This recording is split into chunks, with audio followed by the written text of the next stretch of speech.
I'm sure you can handle your own claim for your commercial building, which means you're probably okay with leaving hundreds of thousands of dollars on the table. But if you're like many of us, the thought of leaving hundreds of thousands of dollars, if not more, on the table when you have a commercial roofing claim on your building is not a real warm and fuzzy feeling.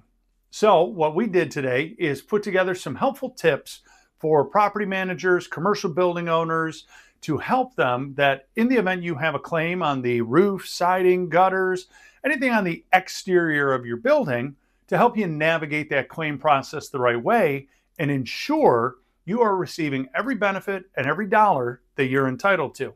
So let's dive in and talk about the helpful tips that are going to help you as the building owner or property manager make sure you maximize your claim. Number one, and this is kind of universal from residential to commercial, in most instances, the first thing you want to do is not make a claim.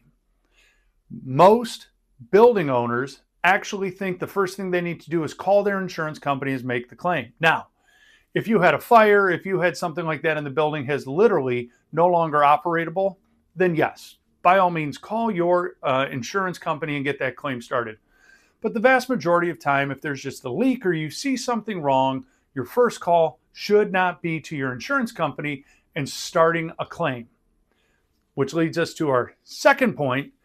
The second thing you should do is get a qualified inspector out there. Always get an independent qualified inspector who can get up on the roof or look at the siding or the damages to make a determination, hey, is this going to qualify for a claim? If it does, is it really going to be worth it? And we've talked about this in other videos that we've provided for you. After that, because it's commercial, you need to take your time and make sure you hire a qualified commercial insurance restoration contractor. Because commercial involves much larger dollar amounts normally, the pressure, the risk, and the danger go up. Your adjuster's under more pressure. Their supervisors are under more pressure because when checks are being authorized for $50, $100, $500,000, $1 million even. We've had a claim a couple years ago for over $3 million for a facility up in the greater St. Clair area.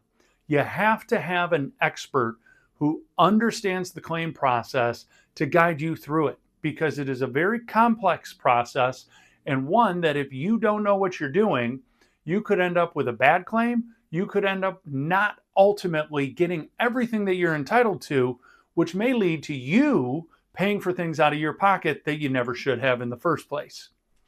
Next tip, your agent can't help you.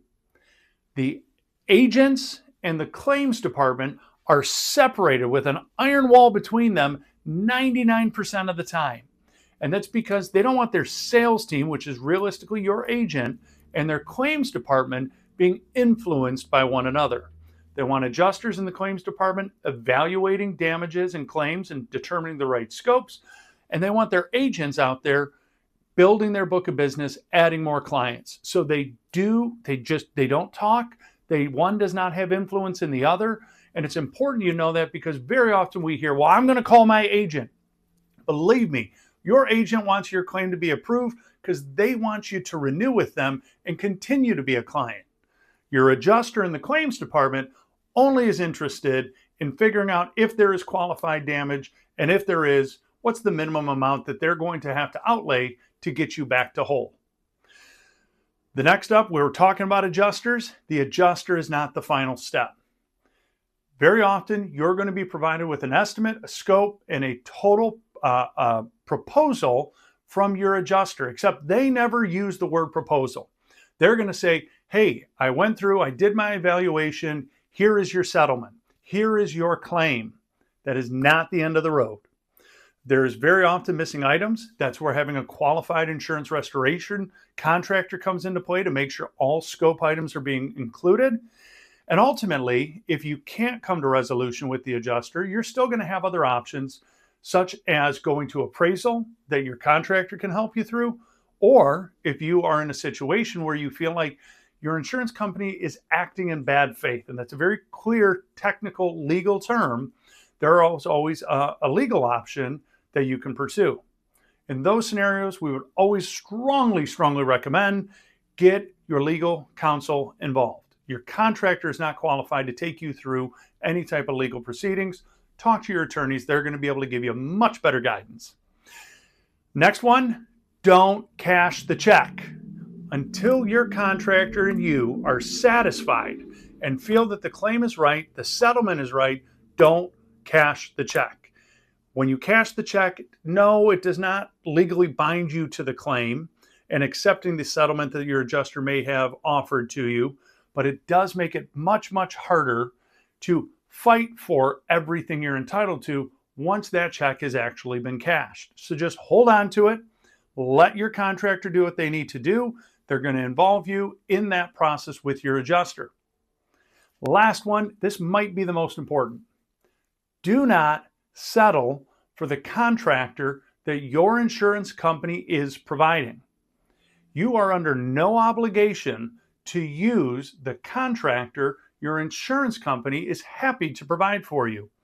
And that's because it is your building. You have the legal right to choose the contractor of your choice to get that building back into pre-loss condition. By working with the contractor provided by the insurance company, there's an inherent conflict of interest. The contractor knows that their next job is going to come from the insurance company. So how can they truly act in your best interest if they know that they frustrate or make mad the insurance company? It's going to affect them negatively because they're not going to get as much work. You as the building owner always have the right to choose the contractor that you want, that you need to have do the work. It is part of your responsibility as a building owner. So there you have it. I hope those tips help you. Now, they're not a fail-safe. They won't necessarily take you start to finish through the process, but what it will do is help you avoid the common pitfalls that we see building owners make once we're brought in and maybe a claim is halfway through and things aren't going according to plan. If after going through all this, it seems like a lot or you don't want to risk it, don't worry. My team of experts here at Four Seasons Kanga Roof would love to help you. To get that process started, just give us a call, 586-566-0308. You can always skip the line, book online at www.kanga-roof.com. And if you enjoyed this content, I encourage you, hit that subscribe button. We're coming out with new pieces every single week. And as always, I hope you have a Kangarific day.